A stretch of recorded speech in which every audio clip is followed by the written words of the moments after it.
All right, guys. So we are back with part two with Alex Leonidas. Hope you enjoyed the podcast last week. We got a lot of great topics this week. So here we go with part two. But I love the N equals one experiments. I mean, for diet and for training. I Oh wish more yeah, it's people would great. do them. I like reporting on them.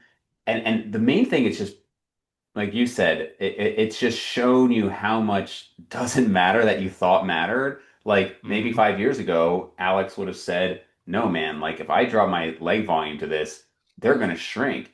And I don't think enough people experiment. And even like I think it's worthwhile to experiment for things that you might think aren't going to be great because like you just don't know. Like I've Hmm. said so many times when I did intermittent fasting, I was like, "Oh my God, I can't do that." And then you're going back to when I was 21 years old or 20.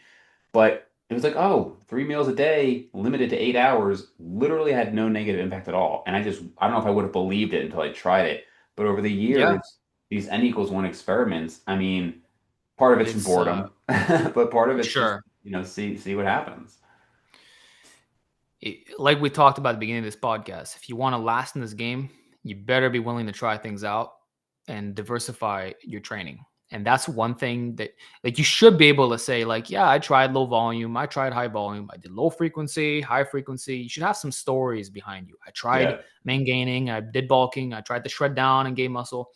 And that gives you the clearest picture of what's really working. And in my case, I track literally everything.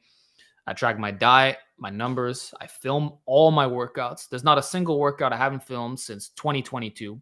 So that's Wow. 5 years straight of assessing everything What like do a you do with lunatic. the data? You just delete it I afterwards, or? just I just store it all on a hard drive. I got it all. Wow. Got it all, bro. See? That's But from crazy. years of footage, it actually I'm constantly clearing things up, and especially now on my camera, the files are big, so I know when something's working, and I can compare. So and there's nothing. If you do lose a bit of progress or you lose some muscle, well, so be it. At least now you know what not to do. But if you're just speaking on speculation, then you're always wondering what if. And old Alex would have been like, "There's no way in hell I'm doing one set per exercise on my legs." But I tried it. I didn't see any negative downsides, so I'm gonna stick to it. Yeah, And that's the interesting. bottom line. I'm my own study, and it's just crazy how a lot of guidelines are starting to align more with recent data and how natural bodybuilders there's been a lot of trends with that, with the volume on average trending downwards, that not everyone is doing these super high volume programs, and those who promote them are oftentimes hypocrites, and that they don't train that way either. So if they really believed it was the best way, then surely they'd be doing it in phases like they've claimed, right? Because that's an argument I've heard. Well, at least now we know this is the upper limit, quote unquote, or this is where you could potentially push your training to. Well, how come they don't fucking do it? I'm sorry to be vulgar in that way, but it's like put your money where your mouth is. And I do that. I live by that. And you know, uh at the end of the day, after all this time, your gains are going to be so minuscule anyway that it won't matter anyway if you were a couple points off from the optimal sets or the optimal exercise or whatever, Yeah, I because wonder. you already got the results. You're already there. Yeah, well, exactly. Especially the stage that we're at this point. I'm wondering how many gigabytes all of your lifts are, man. That's a ton of data. Well, just one workout could be like 20 gigabytes. That, So that's what I'm saying. Like, and you have years and years of that saved, all of them. That's I crazy. I I got mean, five years of that, but I would say as of 2023, the file sizes got larger because before that I was using a different camera and I yeah, was right. filming an MP4. Now I'm filming an MOV and it's open gate, so it's capturing more of the sensor and there's more megabytes per second. So So you have to have yeah, like I terabytes have a upon lot of footage, bro. terabytes. I ha- well, look, just my PC. It's a four. I got dual 4 terabytes on this computer, Yeah, and then I got the external, and I'm at 500 gigabytes on both of them. So I'm almost yeah. tapped out. I'm gonna have to refresh it soon. Wow. Um, But that's why I say I'm the experiment yeah, because I yeah. track it all, and you can't bamboozle me because I And, I want to learn. I want to try it all. I want to see what the data has to say, and I'll give it a fair shot. But if it doesn't align, then I don't care what it says. And if Sure. someone tries to bring up some hypothetical argument that contradicts my own experience, I'm going to find the loopholes in those arguments. I'm going to prove why it's wrong. And I'm going to bring things back to outcomes. And I think with diet and lifting, there's a lot of parallels. Everyone's talking about mechanisms, but then they forget the results. So I feel there's way too much speculation out here. And I don't know if you want to dive into that, but Sure. you know, in regards to exercise selection, people saying that this is the best exercise and that some more classic alternatives are outdated or they won't work as well because of motor unit recruitment, that you're stealing motor units or it's not stable enough. All these things that people like to bring up. I just find it funny how there are no studies comparing the actual muscular outcomes from these exercises. None. That all this stuff that people talk about is just biomechanical inferences. It's all speculation based on stuff that probably is true, but is yet to be tested. Yeah. And then that which has been tested, which would naturally feature these components, we consistently see no significant differences. All the studies done so far comparing machines and free weights show no differences. And yet, on paper, the machines should win because they're more stable. And you can activate more motor units, and there's less bracing, and there's less coordination, and all this stuff. And this is based off the data we have now. And yet, so many people continue to talk smack against free weights, against the basics, because of these same mechanistic speculations that, out of the very limited data we have so far, shows no significant differences. So that's what I mean by there's something that sounds good on paper, and then you put it to the test. And what's the outcome of that? What's the muscular differences? What are the strength differences? And if the differences are not as large as they're claiming, then it doesn't fucking matter what you say about this not being optimal. And I'm seeing that way too often when it comes to exercises like the bench press, the bent over row, the pull up, stuff that has traditionally built some of the best physiques. It's just constantly being talked down upon. And I get these guys come up in my comment section and they keep regurgitating the same arguments over and over and over again, and they haven't thought them through. So I don't know what your thoughts are. I was going to say maybe we have different experiences there because you are obviously a more prolific YouTuber. You post way more frequently. You have the comments. So you're probably a little bit more in the actual fitness world, whereas like I'm there, but outside of like my clients and the podcast guests, like that's mostly who I'm talking to. So you're Right. probably seeing a more real world version of it. Because I would say I don't like even before about like the high volume thing, like the people who advocate for it, like I see like an Eric, I'm not advocate for it, but like discuss the benefits of it. I'll see like an Eric Helms or a Brian DeCosta, like they are actually doing the high volumes. And similar to this, like I don't personally see people vilifying free weights and saying just do all the machines. But I think that's because I'm mostly interacting with sensible people who would say there's benefits to both and, incorporate Sure. them. I wouldn't be surprised if you told me that actually, like, there's this new wave that I'm not even that aware of where people are saying free weights are a waste of time or something like that. Like, maybe that is going on. Well, I see it in my comment section every day Hmm. where I would suspect that this is what people are promoting on TikTok and Instagram, because I can tell you that in 2017, I never got comments like this. Like, Yeah. I can't think of a single time where anyone would bring up these things. But now it's like literally every short that I post, every long that I post, there's some guy regurgitating these arguments. And it's always so narrow minded. Like, I just did a post the other day on bent over rows. And the first thing that comes up is you're stealing motor units from your upper back, Hmm. but like without any context for anything.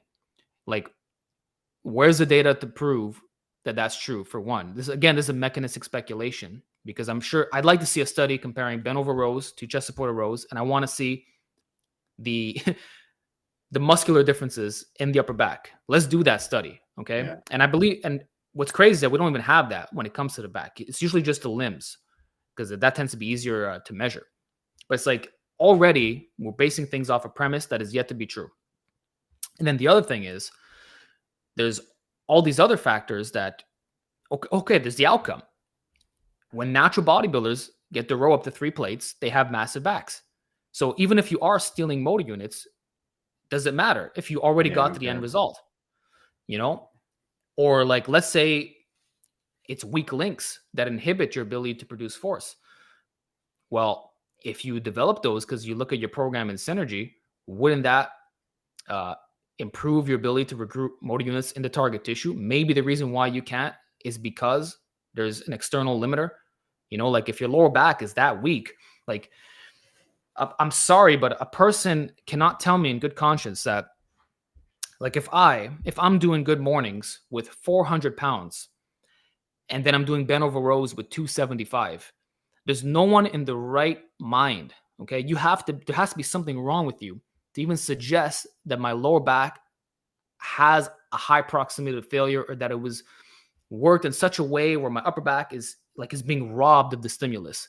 Especially if my upper back hits momentary muscular failure, I can't bend my arms anymore. I'm even struggling to do a Kelso shrug, and my lower back is 110% because I do good mornings with more weight than my row.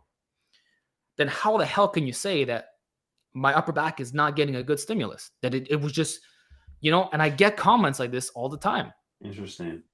So, and I feel like guys are just not looking at the synergy of the lifts.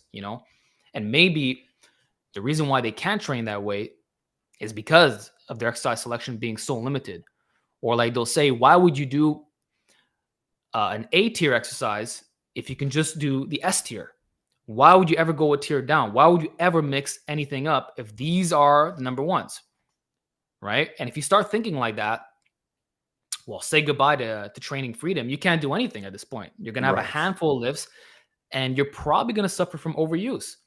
And then again, if we go back to uh, motor unit recruitment, maybe mixing up exercises and having different joint angles can enhance that, which is another mechanistic speculation. But again, this is all speculation.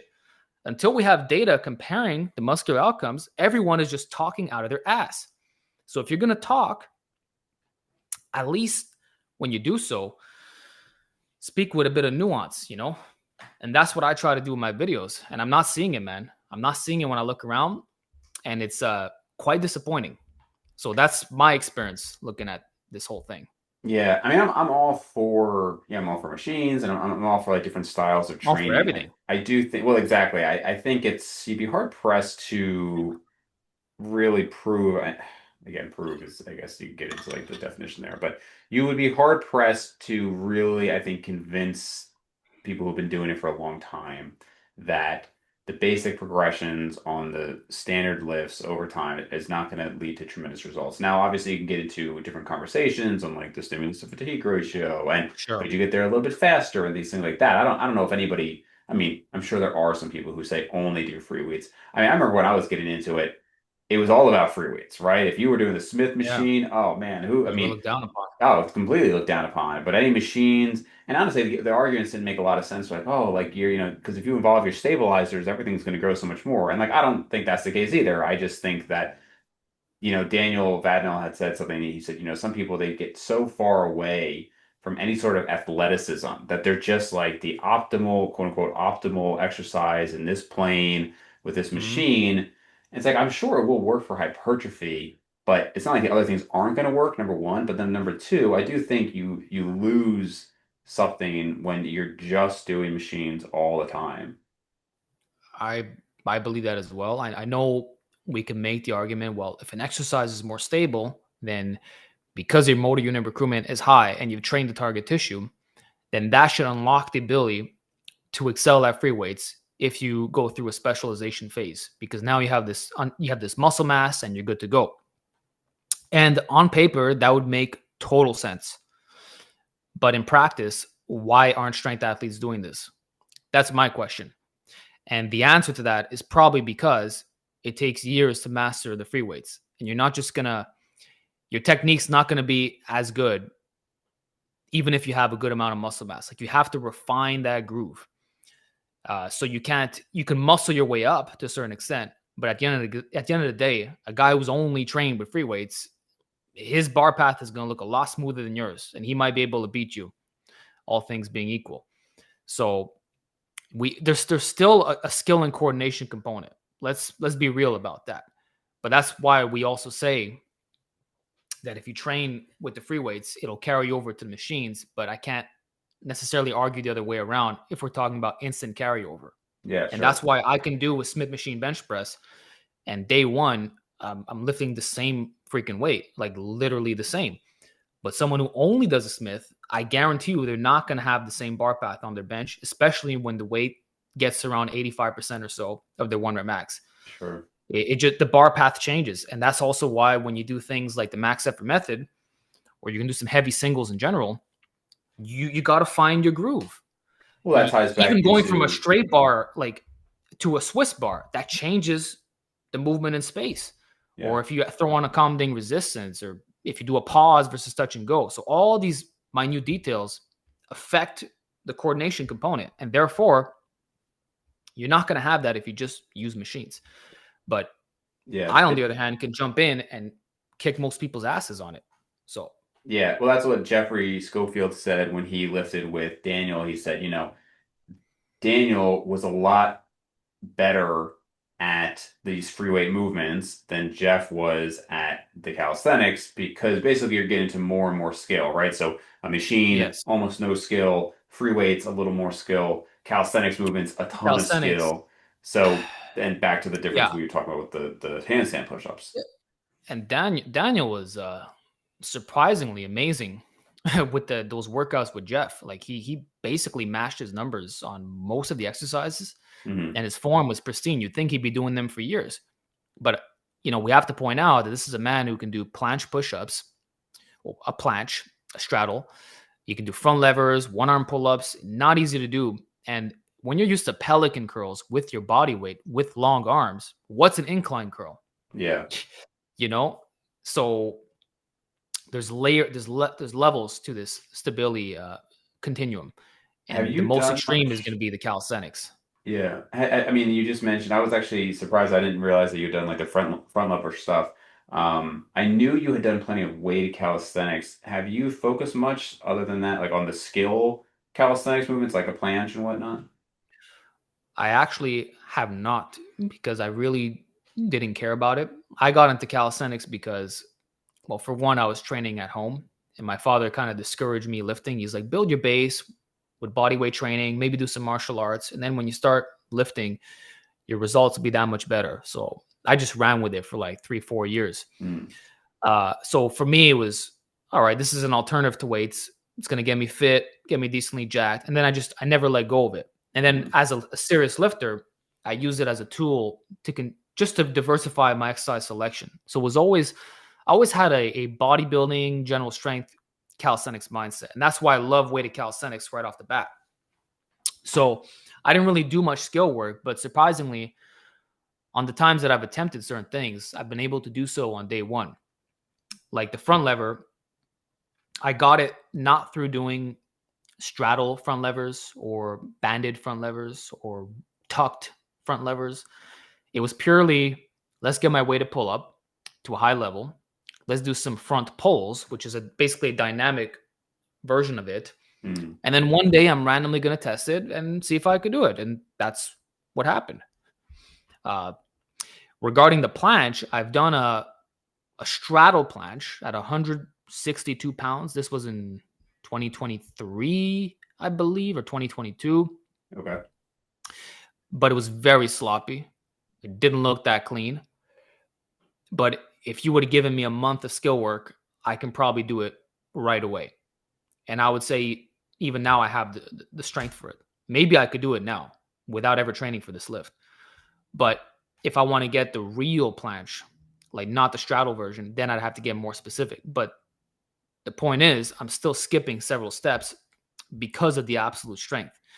And we're seeing that with certain people who come from the street lifting world. Yeah.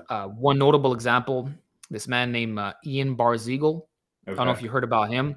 No. But that's basically what his whole system is built around.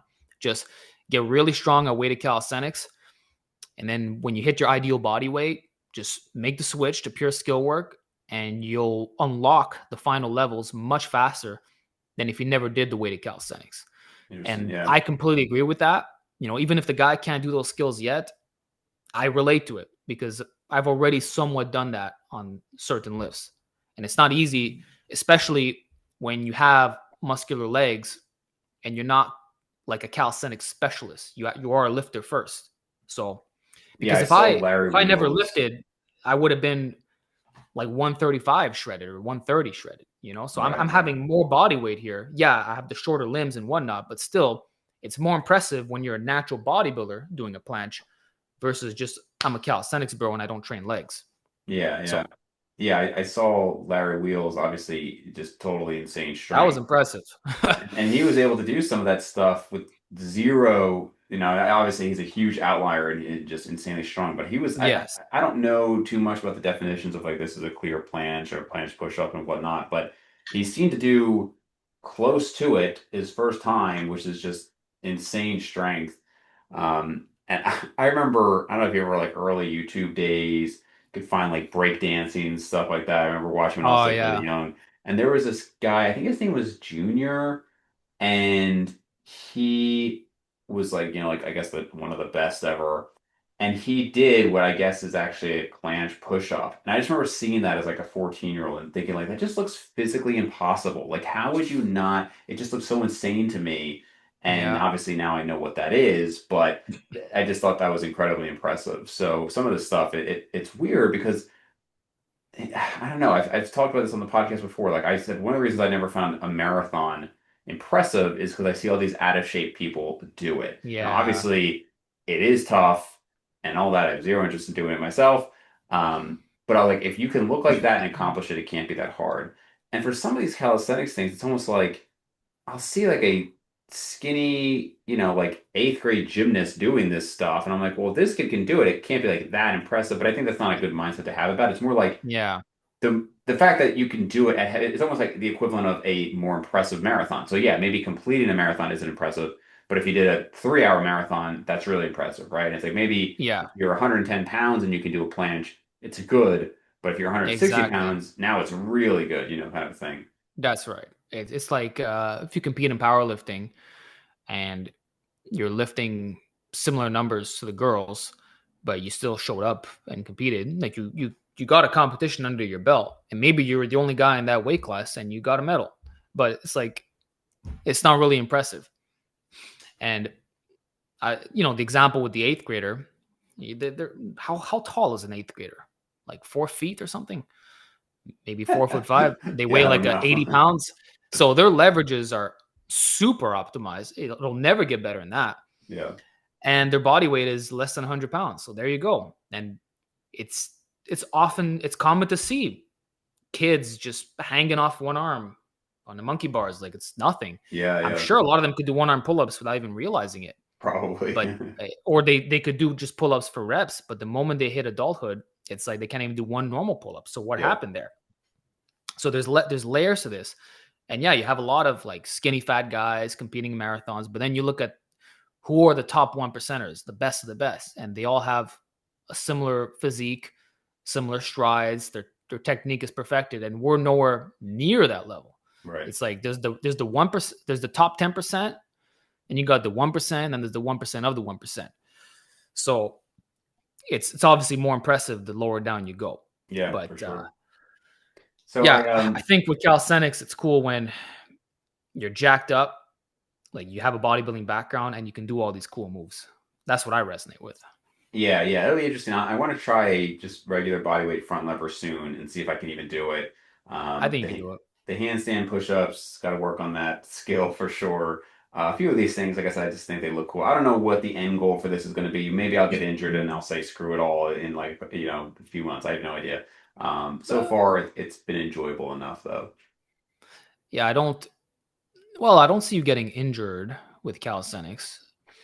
Like the front lever, I don't see how you would. More It's like a very safe. overuse stuff. I will say I was doing some negatives with one arm pull-ups, and I was like, I got to be careful about my biceps since this is like an Yeah, overload, yeah. you know? So, mm, certain tendinopathies is what I Yes. would be wary of. The Yeah. biggest one is going to be golfer's elbow, not Right. even the bicep tendon, I would say.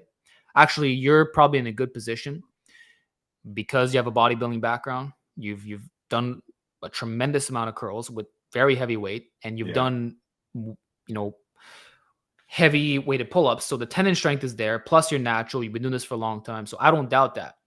But I would be cautious with that golfer's elbow. That's the one thing that sneaks up on calisthenics athletes. Maybe the shoulders as well, but not even.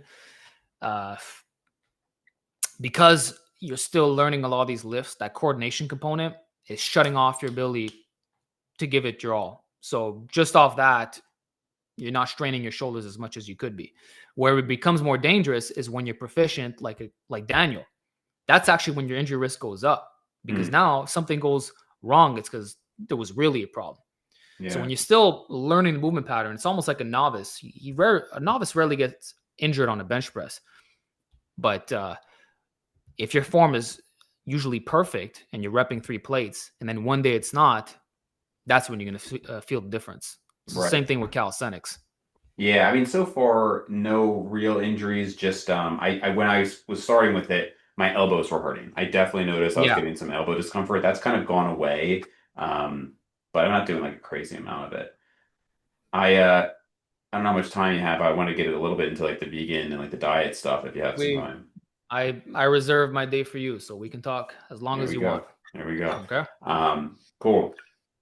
All right, so we're gonna dive into a little bit of diet stuff, and yeah, Alex just saying reserve the day here. I appreciate it. I felt bad, so people don't know I lost No, power here, and it's seriously so annoying. I was just actually talking about it on a podcast, I don't know, maybe a few podcasts ago. I'm just gonna get like a whole home generator, so I don't have to deal with it.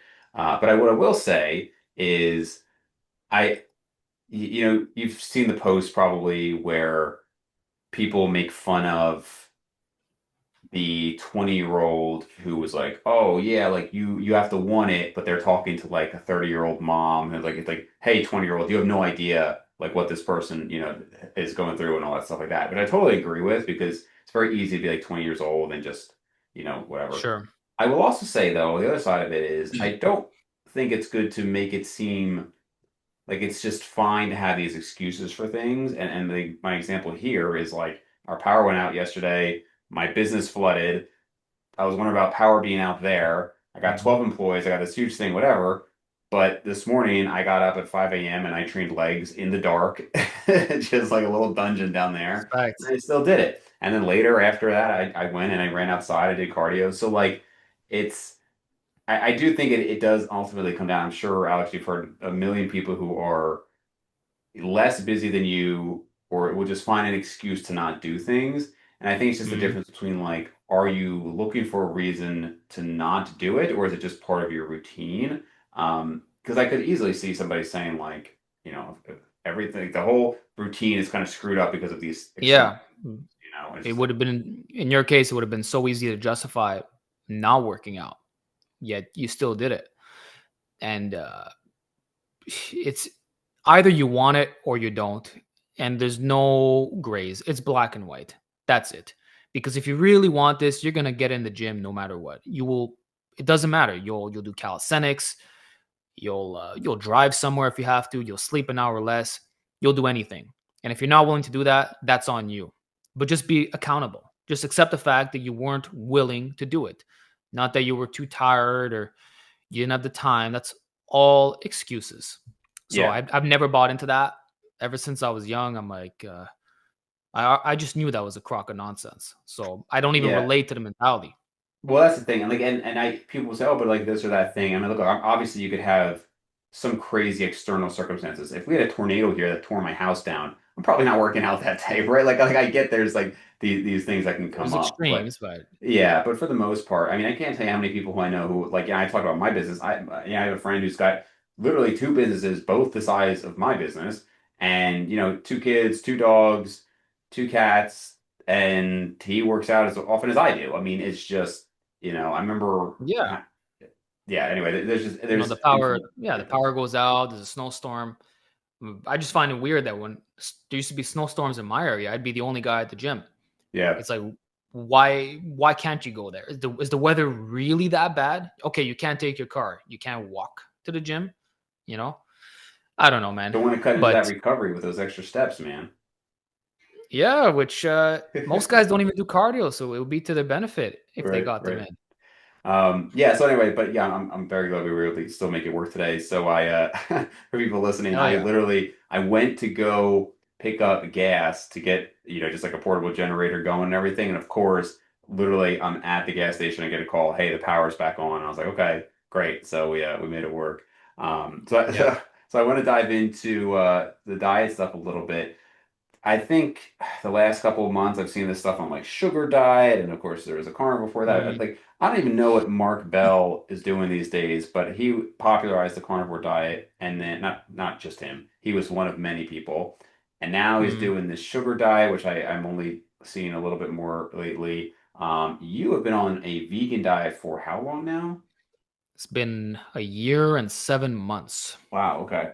So a year and seven Yep. months, and you're the strongest you've ever been, right? Pretty much, at least relative to your body weight. Best lean body composition, best relative strength so far, And and total I protein bulked intake up. is Total protein intake maxes out at 120 grams, so wow. I don't go higher than that. Now, some people might find that low, but if we go by the well established standard of zero point 0.8 grams per pound of body weight, well, I'm 157 pounds. So 157 times zero point 0.8 is 125 grams. And that's my body weight. What about the lean mass, which is what this number is probably representing? Right. It's probably even less than 120 grams. So there you have it. I'm still falling in the guidelines. It's just not as high as many people claim. Yeah. And I've seen no differences. In 2023, when I competed, I was consuming around 220 grams a day, eating a pack of horse meat a day, and a lot of egg whites and a lot of protein powder. So I did the complete opposite, quite literally over 100 grams more, and I saw zero differences whatsoever in terms of performance, recovery, all that. Last year, I got shredded on 120 grams. This year, I did the same thing. I'm a pound heavier, stronger. I bulked up to 181 pounds and I bench pressed 405 with a pause on a vegan diet, eating beans, pasta, sweet potatoes. I had some vegan protein powder as well, but it was pea protein. It's not even the best one. It's not even soy. And I've been fine. The max I'll consume is a block of tofu a day, but even that I've stopped doing. And I haven't seen any differences. If there Yeah. was, I would have reported it, but there hasn't been. So that's been my experience so far of doing this a year and 7 months. I went into this for health reasons, and my blood pressure is low. It used to be high. I used to be prone to that. My other numbers, I have no idea. I haven't done any blood tests done, but all I could say is I've bulked up. I've been shredded. I've been super strong. Uh, this diet has served me well. So, and that's just because I trusted the evidence. Yeah. There you go. Yeah, it's interesting. So back in 2007 to like 10, I was listening to like DC guys and stuff like that, and there's 2 grams per pound of protein, 2 grams of protein per pound of body weight. And I mean, literally, I was 160 pounds eating 300 to 320 grams of protein a day. And I'm sure my parents just hated the amount of Oh chicken yeah. that I was going through. It was just absurd. Mhm. I'd go to the dining hall and I basically had to make friends with the people at the dining hall in college. And they would see me like in the line. They'd know I was coming. So they'd get like 3 chicken breasts to the side. And so like it was like I definitely was known for that. But it was so ridiculous. And yes, there'd be all these examples of these guys who, again, were enhanced, a different situation, but they were like, oh, well, you know what? I wasn't gaining. And then I started adding these protein shakes, or I started adding another 100 grams of protein. Now I'm making gains. But it's like, yeah, but you also just added a bunch of calories. So it's not like Yep. you just took away calories elsewhere. And I'm glad to see that that is almost entirely fallen out of favor. Like even the enhanced guys I see now talking about, no. take away, like, don't have that much protein, like to the extreme that, used to be done. Some of these guys, 400 to 600 grams of protein a day. It was so ridiculous. Now they're saying, like, no, it's probably better to have the carbs and whatnot. Not saying there's no exceptions, but like even like John Meadows before he passed was talking about going down to 100 grams of protein a day, which for a guy his size is very low, but Wow. not seeing any negatives from that. I thought about like my buddy Kevin. He's a pretty lean, like 170. Literally has never. He's probably stronger than me on like half of movements, if not most movements actually. And 100 grams of protein a day, like never really exceeds that. Yeah. So when I not with I talk about my intermittent fasting experiments, not only did I cut down to 3 meals a day and 8 hours a day, I also cut from the 2 grams per pound of body weight to 1 gram per pound of body weight. And I mean, just literally no negative at all. Now, Mhm. to call myself out, I talk about these experiments and people should experiment more. I mentioned how I've never done like crazy, crazy low volume across the board. I've also never experimented with low protein. Like I've truly just almost never in the last 20 years eaten less than 1 gram per pound. So you could definitely make the Yeah. argument like, hey, Dave, just do it. Do 3 months at 100 grams and see what happens.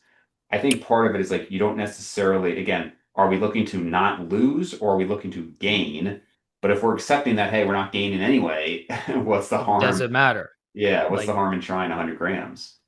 does it matter at your level? I I think you should try it just to see how much can I get away with not Yeah. consuming.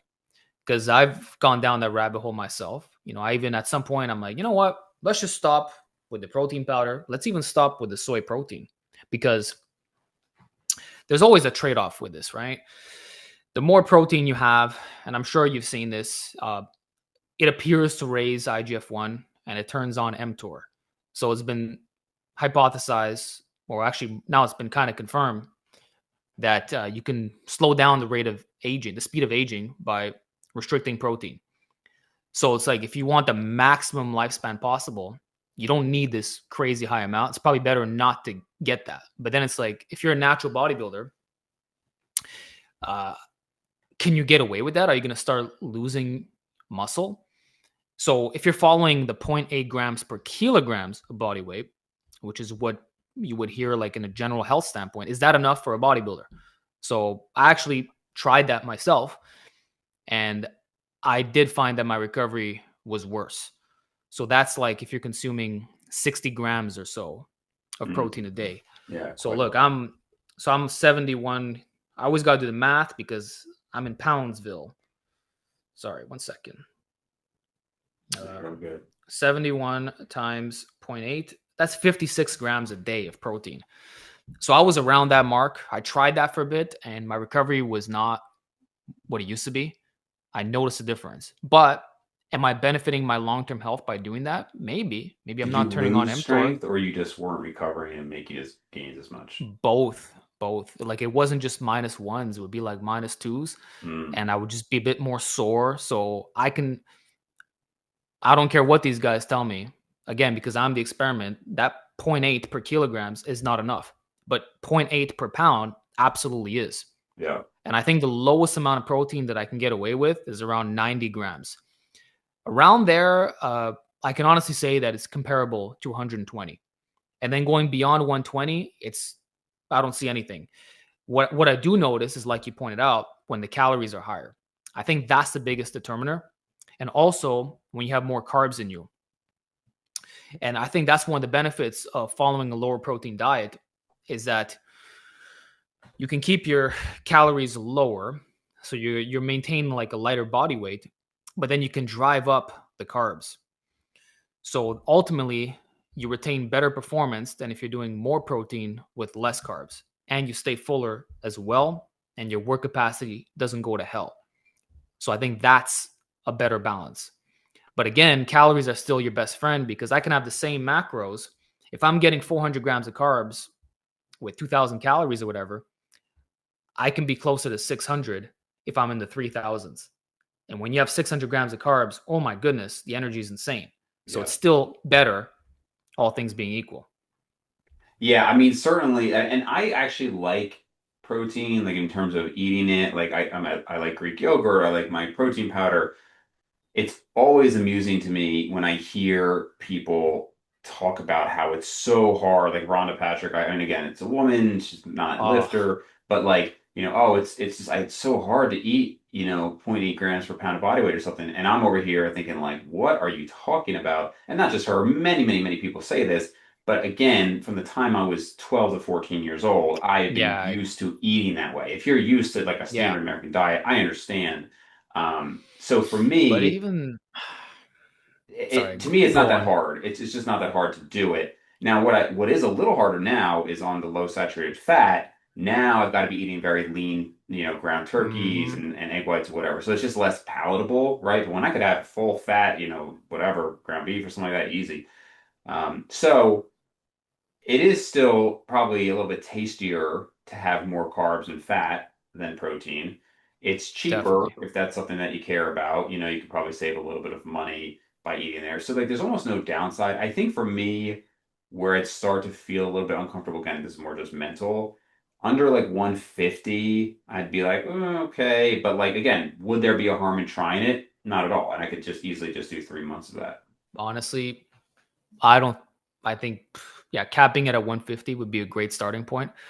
I don't think you'd see a big difference, if at all. Is I just don't see it, man. Yeah, At your I body doubt weight, it. I doubt it. I highly doubt it. You could probably take it even lower. So I think that's where I was at actually when I benched 405 at Well, 181. I was around 150 grams a day, and not because I was trying to get an additional 30 grams of protein. It's just because you're eating more calories and you end up there. But I don't think it was necessary. I think 120 would have done the same thing if that's what I yeah. was eating. I don't know. But I would at least give it a try. And if you lose muscle, perfect. I'm happy you lost muscle, Dave, because now you know what not to do. Right. So that's all and you'll gain it right back. It'll take like a month. Big deal.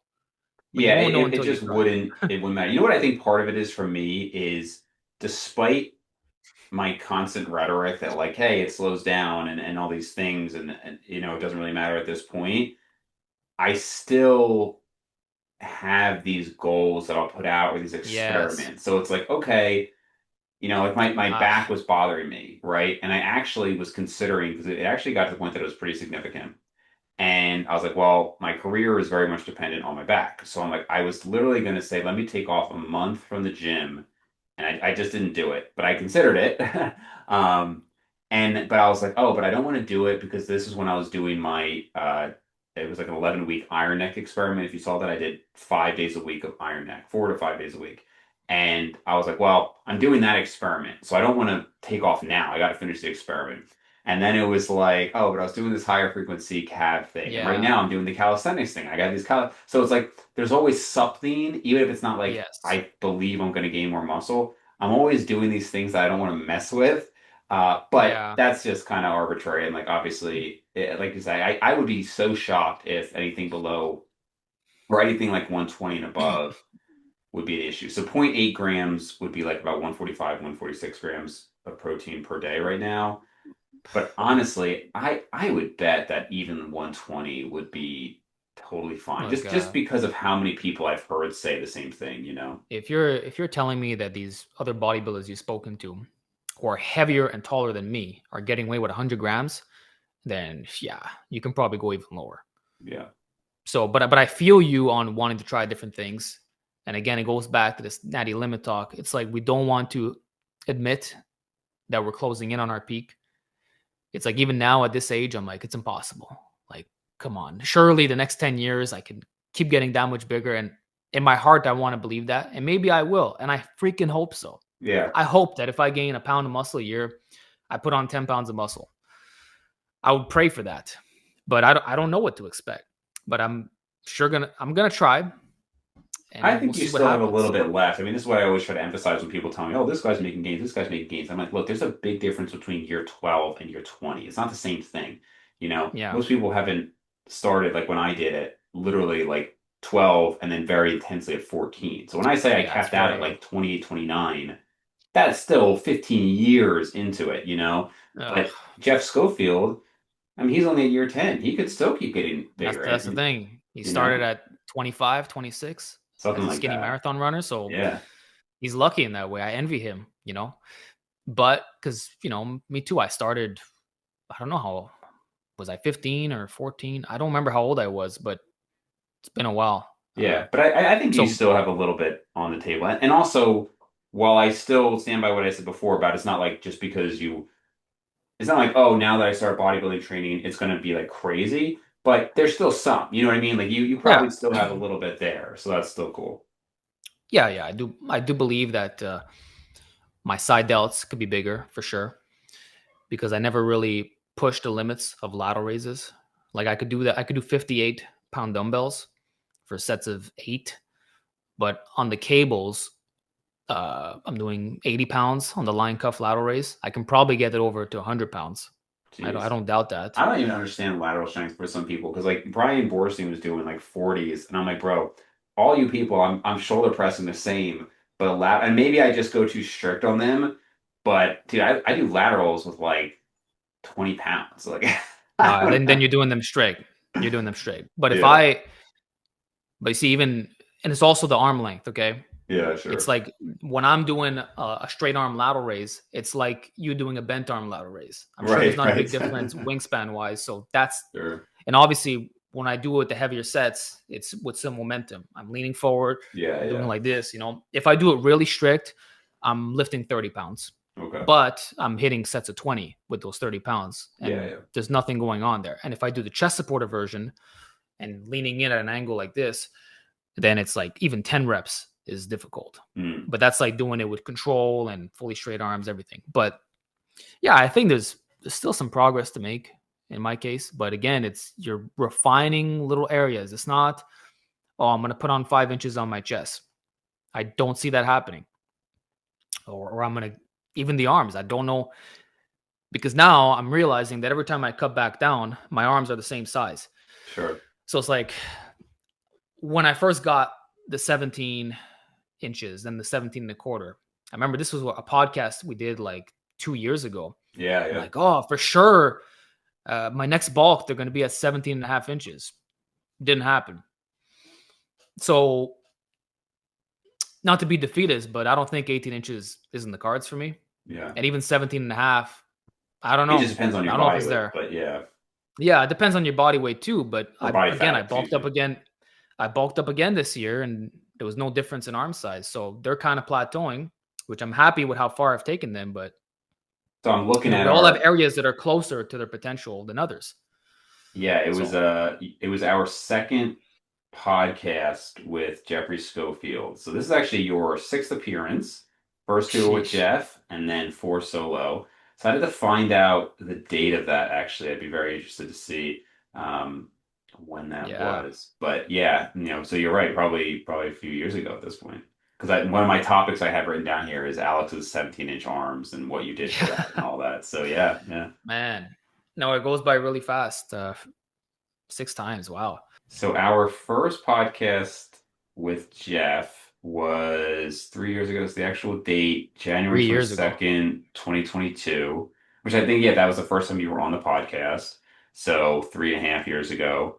And then our second one, when you had hit 17, that was September 11th, 2022. So almost still 3 years, like 2.7 years. Hmm. So, yeah, man. So you've had those juicy 17s for a while now.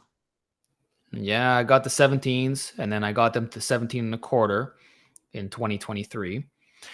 And then recently, so when I was in the 170s, I managed to keep my 17-inch arms. So Okay. I'm pretty sure I was 174 pounds. And there's a photo of me on YouTube. I kind of look like Kratos. It says, yeah, it's a Q&A, 225 bench, squat excuses.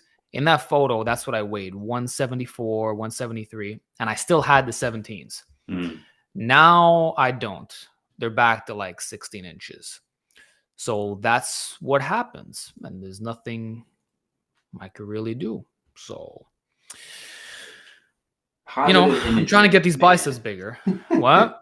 Positive imagery. That's what you need. I know. I'm trying to be positive. It's just Dave depressing, Chappelle because has a I hilarious train. I train so moment. hard, man. I'm giving myself wrinkles, just straining like a madman. I'm going GVS mode with the extensions, Yeah, with the yeah, yeah. curls. I look like my face is about to explode, but it is what it is. But again, I'm happy with the 17s. I think it's good at this height and body weight and whatnot. But You should look up Dave Chappelle's. This is like 15 years old, like when I think he, or 15 years ago, when I think Dave was like at his peak with comedy, and he was talking about how somebody gave him the book The Secret, and he's like, the secret of mm, life is like positive imagery. He's like, man, tell that shit to those starving kids in Africa. And yeah, he's like, you just need to visualize some biscuits and gravy, and have a more positive attitude about starving to death. yeah, no, it's good to have a positive attitude. And my mentality regarding that is, I know there's still, I refuse to believe that I'm completely tapped out. I know there's still some progress to make. It's just going to be on specific areas, and my programming has to be even smarter, because now there's no room for Yeah, error. Everything has to be practically perfect. And if it's not perfect, I can detect that immediately. So like the feedback is constant. It's not like you're going to waste a couple months trying something that doesn't work. It's like, within a couple weeks, okay, I got to change things up. So yeah. that's enlightening. And most importantly, we have our health. So, and that's only getting better. I actually regret not going down this path sooner. I should have, in my early 20s, been eating this way. Uh, I was but going to ask about that with the vegan diet because I know we got off from it a little bit, but I did want to bring it back because I know, in the protein yeah, stuff on longevity, I mean, I'm not like a longevity it's expert, but like, yeah, there's a lot of mixed research there, right? On the mice, they right. reduce the I protein, they agree. live longer, but then you Like, look at what's the right? I know. epidemiological And then data, there's the yeah, frailty aspect. So it's like, what do you want to? And then they say exactly, after exactly. 65 years old, your ability to digest protein and how that aids in muscle protein synthesis is Right, not the right. same. So should you up it? But then it raises your IGF-1. So Yeah, I still I don't know think, where I stand on it.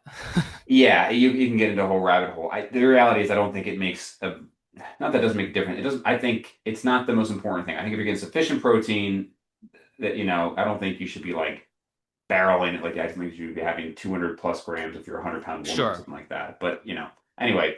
But I do think it's just it is really hard for me to get on board with, like I said, we talked about before, the carnivore people. That's just there's just so much evidence, I feel like, against that long term for so many reasons. Hmm. I'm continuing to do The low the low saturated fat. saturated fat, Yep. and it's fine. Like honestly, like I have my 2 meals on average a week that I have whatever I want. Last night I had Mexican. I had all the fixins and whatnot.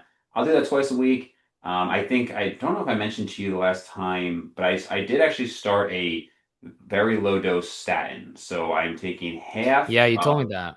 yeah, I'm taking half of the lowest dose. So the lowest dose of rosuvastatin that's prescribed is 5 milligrams. I'm taking two and a half, and that brought my LDL from 70 down to 60. Sorry, Wow. 70 was with zero saturated fat meals. So actually Yeah. 67 was the number. Now I'm at 60, having two of those per week. Because again, I'm all about the Okay. diet, but I just didn't think it was realistic that I was just never, ever going to have any saturated fat meals ever again. It's just not how I want to live my life. So for me, this was a good balance. I haven't noticed any side effects from it. Very low dose, and I'm still eating low saturated fat almost all the time, but 2 meals a week. So right now, this is what I'm doing. This is what I'm going to do for the foreseeable future. Blood work is Sure. great, and we'll see. But fiber. Actually, my fiber, if anything, I need to cut back a little bit. I'm probably having. I mean, I'm sure you have more than I do with your diet, but I have like 50 to 70 grams of fiber a day, Hmm. which I That's definitely good get though. some like GI distress, especially the clothing. The days I see patients and I have like I wear professional clothes. Oh man, those days I'm like, oh, I finished my day. I'm like, bro, I gotta start wearing scrubs or something because this is just Yeah, killing yeah. me. Which is why fasting on Mondays is so great. I do a 24-hour fast. Oh my God, the difference Uh, between Monday and Tuesday. When I'm done Tuesday, I'm like, I'm cinching this belt like 5 notches here. Absolutely, yeah. Yeah. No, that's the one downside. You got to be careful. For myself, like if I'm gonna film myself shirtless and I'm shredded, Yeah. if I had too much fiber that day, or too many vegetables, or too much like food that is high in water content, my stomach could be pushed out a bit. Yeah. It's not fat, obviously, but it does affect your look. And regarding possible bloating and gas, I mean that's something that generally fixes itself with time if you diversify your food, which builds up your microbiome. So I haven't really had that problem like it was when I first started. I would say the first 3 weeks was more noticeable in that Mm. way. But again, I don't do the two additional meals with the saturated fat, and I went all in 100%. And there's also like how much fiber are you going to consume before that really kicks in? Like 50 to 70, that's a big difference if you ask me.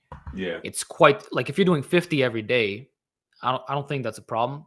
But if you're doing 50 one day, 70 the next, that's like I would notice that for sure. Yeah. Well, my And I'm calories getting vary a lot throughout the week, so yeah, so that could play a role there.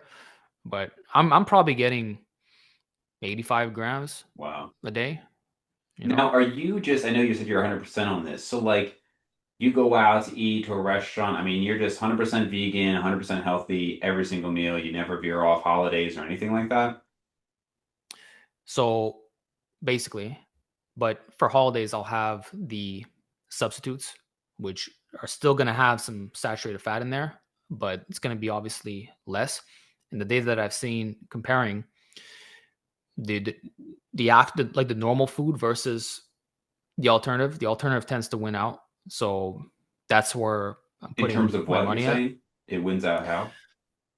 Well, there's less inflammatory markers and it doesn't raise your cholesterol as much. So I'm gonna eat the vegan burger. I'm not gonna have a regular burger. I just don't Well, I want to thought you do weren't that. doing blood work. I don't. I'm just making an assumption. Oh, I'm making an assumption based on the data that I've seen. I don't know anything about my blood work. I haven't done any. For all I know, my health could be deteriorating. I don't know. But well, it's all of our health is technically deteriorating, but yeah, but that's because I'm trusting what these people are saying. I'm trusting Dr. Greger, Dr. Furman, Dr. Esselstyn. I'm trusting them with my life here. That I don't feel the need to get checked, which is probably a mistake on my part. It's probably stupid to do that. So for that reason, when I go out, yeah, it's vegan. I haven't deviated at all, but I will have some processed stuff. Like if I'm going to a barbecue, like for example, for Father's Day, we had, I don't know if you've seen these at Costco, but the Prager burgers. no, I haven't. Well, they're like 190 calories per burger. But if you look at it, it's like a beanie kind of burger. Hmm. I'll eat that. Okay. Um, or like I might have a Beyond Burger or a Beyond Sausage for my birthday. That's what I did. Or if I go out to a restaurant, I'll eat whatever's vegan, and I don't really care about the macros. I'm not going to bother to calculate them, but I can only assume that because they didn't add butter and cream, that it's going to have less saturated fat. Yeah, So like if I have, and even if you're comparing a fat to fat, like if I have a cashew based sauce, a cashew Alfredo sauce, that's going to be less calories than, sorry, it's going to be less fat, saturated fat, than an actual cream sauce sure. with butter and additional oil. So I'm just comparing, like, even if I'm having the junkier version of it, it's still probably a healthier option. Yeah, I find So even that's, with the healthy stuff. So somebody asked me recently, and I should put this in a video too, as I'm sure you can relate to. I have so many video ideas, and it's just tough to even like get to them. But yeah, somebody's asked me about my total fat content, and my total fat content is not low. I mean, it's probably over 100 grams most days. But I find that at best, I can get about a 7-to-1 ratio of total fat to saturated fat, maybe a little bit higher, like 7.5. So just by definition, then, if you're getting over 100 grams of fat, then you're getting close because my cutoff is like 15 grams of saturated fat. So that yep, means that you can get about 105 grams of fat before, you're just gonna, but even with avocados and nuts and stuff like that, even the yeah, healthier it fats, adds. you're gonna have your limits of how much you can have. I find that it adds up very quickly if you introduce all these fatty things into your diet, Mhm. especially like if you're going to do plant based fats plus animal products. Oh, that is tricky to manage. And I'm seeing that with my clients as well because a lot of them are interested in plant based nutrition, but they don't want to Mhm. go all the way. So I've given them kind of like hybrid plans, and I see that they creep up there Yeah. where like they'll creep up to the 100 gram, 120 gram mark. Whereas myself, I don't even approach 50 grams. Wow. So Per day total. yeah, well, sometimes I do like 63, 47, you know. Oh, hold on. That's protein. Fat. Sorry. Let me look at this. 60 grams of fat, 47, 19, 20, 56, 20, 65, 20, 16, 18, 17, These are just your 47, days you're 49, listing. 40, 37, Yeah. 50, 35, 22. So my fat, my total fat is low as hell. Yeah. Yeah. And but just to say, that means I had to cut down on I cut down on like I don't consume all the seeds. Like if I'm doing a maximalist approach of flaxseed, chia seed, hemp seed, pumpkin seeds, sesame seeds, then I do freaking walnuts to go with it. Then I do olive oil, and then I add in tofu plus edamame plus chickpeas. Your fat is going to be through the roof. Sure. So you have to be selective with what you're going to pick. That and for me, if all I do is flaxseed and tofu, already I'm close to that 50-gram mark. Mm. So Wow. that means I'm not eating avocado that day, and I'm not going to have any oil or any other seeds and no nuts. Yeah. So that's going 100% plant based. You Right. know, if you're eating meat, like oftentimes just a single meal could be 40 grams of fat. So you have to Oh yeah. default to the Easily. leaner cuts. You Easily. have to have chicken or horse, and that's why I did it in 2022. I couldn't eat ground beef because it was just driving up my fat through the roof. So I'm like, what's the leanest cut I could possibly get? And I just went with that. So Mm. if you're consuming animal products plus these plant-based foods that are high in fat, especially avocado and nuts, like you're gonna screw yourself real bad. Your total and then that affects your macro balance. That just Yeah. means less opportunity for carbs. And Sure. for what? Well, just to clarify though, screw yourself in terms of if you're really trying to limit it. Like, I mean, I like the healthy Yeah. fats. Again, I do eat over 100, well, not every day, around 100 grams of fat. I probably eat an avocado every single day. I have peanut butter most Okay. days, and I'm still keeping it under 15 grams of saturated fat. And Sure. so I think if somebody said, "Hey, I don't want to do anything with like statins or medications at all," I was still at 67 on my LDL. Again, that's just my personal anecdote by keeping it sub 15, and I was still with the avocados and the nuts and the olive oil and all that stuff every day, pretty much. Sure. So you can do it. For me, I just felt like I still wanted to have the occasional treat, so it works. But anyway, yeah, I don't think there's anything wrong with your approach at all. It's obviously super strict. I think it's probably a very healthy approach for if people could stick to it for a long, long term, then that's awesome. Yeah. Thank you. No, it's restrictive, and I think you're doing it in a reasonable way as well. And it actually, I'm a little bit like, I get it. You're having your 2 meals a week. That includes that, Yep. but your numbers are still good. Like you're still in that 60 to 70 range. So, like, why do you feel the need to take a low dose statin, even if there are no negative side effects, if you're still in the optimal range, quote unquote? So to clarify, if I do not take the statin, the 2 meals per day the 2 meals per week bump me into the low 90s for LDL. Immediately, like you notice it within a week or two, or like how fast So does this kick in, and then yeah, how fast does it drop back down? so for people who maybe don't know my experiment, I'll just kind of detail it here. So my cholesterol, my LDL was around actually its peak when I was like 210 was like 142, but for years I've noticed it around 130. I was like, you know what, it's just getting too high. So I went 2 months, no saturated fat. And when I say no saturated fat, I mean less than 15 grams per day. That dropped me down to 67. I was like, wow, huge change. I had one single huge cheat. I hosted a party. I had like pizza, wings, whatever. Like a week after that, or was it 2 weeks after that? I have to look. And it went all the way up into like the mid 80s.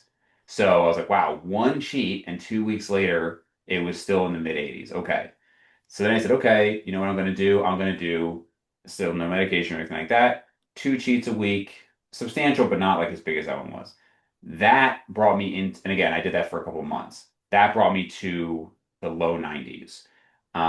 So how quickly did I then go up to like the low 90s? I don't know. I was only doing blood work so often, but still pretty Yeah. frequently. Um, and then the next experiment was actually 4 cheats per week, just because this was around the holidays. Um, And that with the low dose statin basically still had me in like the 70s. And then again, back to the 2 sheets per week with the low dose statin, 60. So basically, I was able to achieve lower LDL with a very low dose statin and 2 sheets per week than I was even with no Yeah. statin and 0 sheets per week for months on end. So that's why I say, look, I can go from low 90s to like 60 with this super low dose statin and still have a life basically. And Yeah. again, there's more to life than food, of course, but let's be real, it's a big part of life. Or I could be super, super, super strict, literally never cheat at all, and I'm still higher than maybe some like somebody like a Peter Attia would say to be. So that's my reasoning. Now, if I started saying, Yeah. "Hey, I'm on the statin," and oh man, like I got brain fog and muscle aches and everything like that, well then I wouldn't do it, and then maybe I'd try to get on a PCSK9 Sure. or something. I don't take medication lightly at all. I actually would prefer to not be on anything. I am convinced by the evidence that suggests that lower ApoB and LDL is beneficial for long-term health. And while if you read online the comment sections, people are like, "Oh, well, I took a statin for 1 day and I grew a third ear, and my aunt died immediately when she took it." Like, you read these horror Yeah. stories. I don't know anybody in person who's had a problem other than actually my somebody I know was on a high dose statin. She got some muscle aches. They changed her medication up a little bit, and now she's fine. But I know so many people on like 5 milligrams of superstatin, they're totally fine, and I'm on half of that, Yeah. so that's what I'm doing. It seems like a win-win for you based on yeah, looking at everything. No, it makes sense. I don't blame you in that Yeah, way. but we'll see. I mean, hey, if more evidence comes out that I should change it, then I'll do that. For me, it's something I thought of for a really long time. It's where I kind of came to, but we'll see. We'll see what happens. Sure, sure. Cool, man. Well, So, well, let's see. This is a long one. I think we'll break this into two. But yeah, man, always good to catch up. I'm sure we'll be talking throughout before your seventh appearance on the show, and then we'll most have more to talk definitely. about. Yeah, I look forward to it. Thank you for having me on the show, David. It's always a pleasure. Love doing this, and I hope the viewers found some good value in our Absolutely, discussion. man.